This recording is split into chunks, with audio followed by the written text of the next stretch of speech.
শীত পড়েছে, আর এই শীতকাল আমার বড্ড প্রিয় একটি কাল। এই শীতের আদর মাখা রোদে গয়না বড়ি দেওয়াও শুরু হয়েছে বাড়ি বাড়ি। সকালটা আমার প্রায় ছাদেই কাটে, মিষ্টি রোদ্দুরে বাড়ির নানা কাজে। রান্নার জন্য এখন বড্ড সময় কম পাই, তাও আজ যে পদগুলি বাড়িতে বানিয়েছি আসুন দেখে নিই।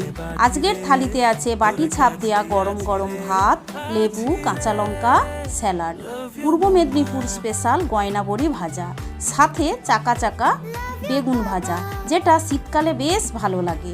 আর শীতের সবজি মূলো শাক, আলু বড়ি দিয়ে চচ্চড়ি ছিল। বাবার বাড়ির পুকুরের ধরা বেশ বড় সাইজে রূপচাঁদ মাছ, আর সেই মাছে রসা বানিয়েছি, যেটা কিনা দারুণ স্বাদের হয়েছিল। শেষে ছিল একটু আলু দিয়ে মুরগির মাংসের ঝোল। রোজকার মতো এক গ্লাস জল তো আছেই। তো আজকের এই ছিল দুপুরের আয়োজন। কেমন লাগলো থালিটা জানাতে প্লিজ ভুলবেন না। ভালো লাগলে অবশ্যই ছোট্ট করে একটা লাইক দেবেন। কার কার এই শীতকাল প্রিয় জানাবেন কমেন্ট করে। আবারও নতুন কোনো থালি নিয়ে হাজির হব। ততক্ষণ আপনারা সুস্থ থাকুন, ভালো থাকুন। এতক্ষণ পাশে থাকার জন্য ধন্যবাদ।